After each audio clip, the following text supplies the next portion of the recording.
Episode की शुरुआत भी वहीं से होती है जहाँ पर पिछला एपिसोड खत्म हुआ था। एलिस उस मछली वाले मॉन्स्टर को धमकी देते हुए कहती है उस लड़की से दूर रहो, नहीं तो वरना।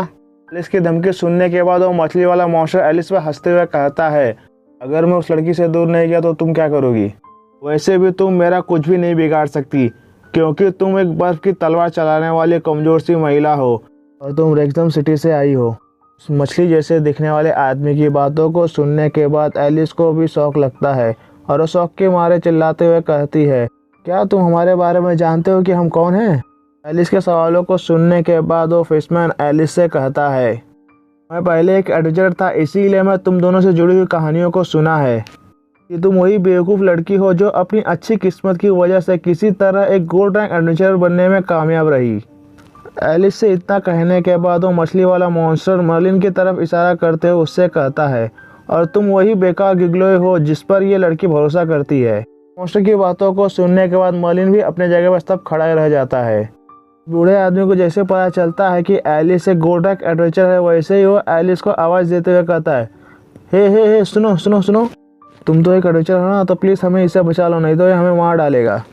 उस बूढ़े आदमी की बातों को सुनने के बाद वो मछली वाला मॉन्स्टर जोर जोर से अपना गला फाड़कर हंसते हुए एलिस से कहता है शायद मैं पहले तुम्हारे आगे टिक भी नहीं पाता, लेकिन अब मैं बहुत ताकतवर हो चुका हूँ। इस शरीर को अल्केमिस्ट के माध्यम से और भी ताकतवर बनाया गया है, जिस वजह से तुम मेरा मुकाबला नहीं कर सकती। उस मछली वाले मॉन्स्टर की बातों को सुनने के बाद एलिस को बहुत बड़ा झटका लगता है और शौक के मारे चिल्लाते हुए कहती है क्या अल्केमिस्ट? तुम्हारे कहने का मतलब वो अल्केमिस्ट जिसके बारे में इतनी अफवाह फैली हुई है? एलिस की बातों को सुनने के बाद मर्लिन भी उसकी बातों को आगे बढ़ाते हुए कहता है अब हमारे पास एक सुराग है। मर्लिन और एलिस की बातों को सुनने के बाद वो मछली वाला मॉन्स्टर हंसते हुए कहता है अच्छा, तो तुम लोग लॉर्ड डेमोक्रिस्ट की तलाश कर रहे हो?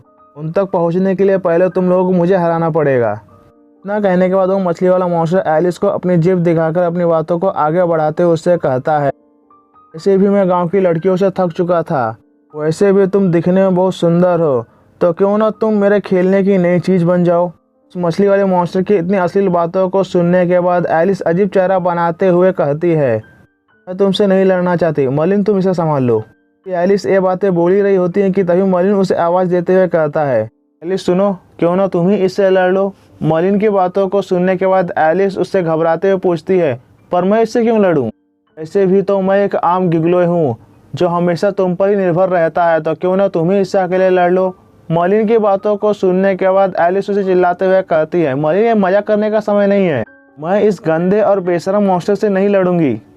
एलिस की बातों को सुनने के बाद मर्लिन उसे समझाते हुए कहता है एलिस तुम पहले से ही कई गुना ज़्यादा ताकतवर हो चुकी हो, इससे पहले कि हम अल्केमिस्ट का सामना करें तुम्हारे पास इससे अच्छा प्रैक्टिस करने का मौका नहीं होगा। अच्छा तो एलिस मुझे एक बात बताओ, क्या तुम सेटन रैंक तक नहीं पहुंचना चाहती? वैसे भी इसके जैसे कमजोर मॉन्स्टर का सामना करने में तुम्हें कोई परेशानी नहीं होगी। मर्लिन की हौसला अफजाई के बाद एलिस लड़ने के लिए तैयार हो जाती है। वहीं दूसरी तरफ मर्लिन की बातों को सुनने के बाद जमीन पर पड़ा हुआ आदमी कहता है क्या वो उसके पीछे छुपने जा रही है, वास्तव में एक गिगलोई है। मर्लिन की हौसला अफजाई के बाद एलिस पूरे कॉन्फिडेंस से भर जाती है। कॉन्फिडेंस से भरने के बाद एलिस उस मॉन्स्टर से लड़ने के लिए उसके सामने जाकर खड़ी हो जाती है। एलिस को अपने सामने खड़ा हुआ देखकर वो मॉन्स्टर एक गंदी हंसी हंसने लगता है।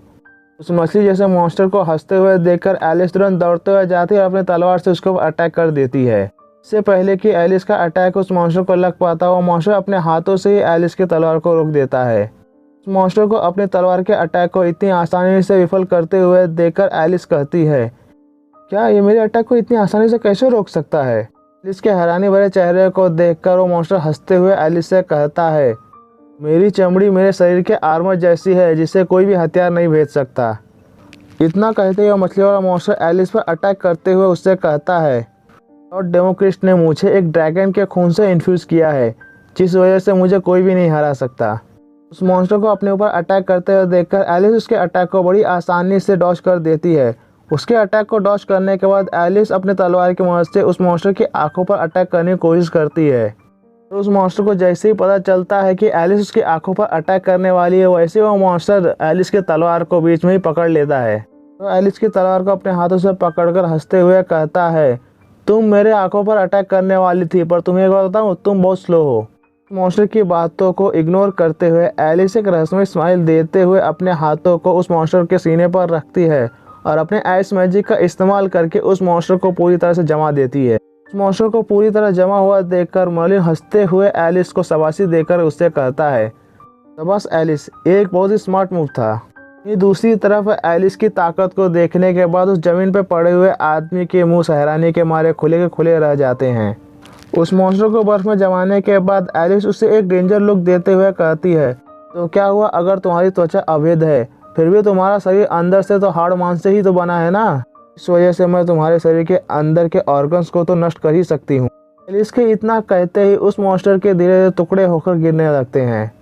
उस मॉन्स्टर के टुकड़े होने के बाद एलिस वहाँ से जाते हुए उससे कहती है, अब अपने अगले जन्म में तुम अपने इस जन्म के पापों की प्रायश्चित करने की कोशिश करना। अपने बॉस को एलिस के हाथों मरते हुए देखकर वो दोनों आदमी बहुत डर जाते हैं और उस लड़की को वहाँ से लेकर भागते हुए कहते हैं, वहाँ से जल्दी भागो, उस लड़की ने हमारे बॉस को मार दिया। उस मॉन्स्टर के उन दोनों आदमियों को उस लड़की को वहाँ से लेकर भागते हुए देखकर मर्लिन उन दोनों के सामने आते हुए उन दोनों से कहता है, मुझे उस डिब्बा बंद मछली में कोई भी दिलचस्पी नहीं है, लेकिन मैं तुम दोनों को एक लड़की का अपहरण करके यहाँ से भागने नहीं दे सकता। मर्लिन को अपना रास्ता रोकते हुए देखकर वो दोनों गुंडे मर्लिन को धमकी देते हुए उससे कहते हैं, तुम बस एक आयरन रैंक के एडवेंचर हो, तुम्हारी हिम्मत कैसे हुई हमारा रास्ता रोकने की। अभी वो दोनों गुंडे मर्लिन को धमकी दे ही रहे होते हैं कि तभी मर्लिन एक ही हाथ मारकर उन दोनों को दूर समुद्र में फेंक देता है। दोनों गुंडों को ठिकाने लगाने के बाद मर्लिन उस लड़की से पूछता है, मैडम आप ठीक तो है ना। मर्लिन की ताकत को देखने के बाद उस लड़की का मुंह हैरानी के मारे खुला का खुला ही रह जाता है और हैरानी में ही कहती है, हाँ मैं ठीक हूँ। उस लड़की का हालचाल लेने के बाद मर्लिन उसे एक स्माइल देते हुए कहता है, क्या मैं आपसे पूछ सकता हूँ कि आपके गाँव के साथ क्या हुआ। इसके बाद ये एपिसोड यहीं पर ख़त्म हो जाता है। Thank you for watching.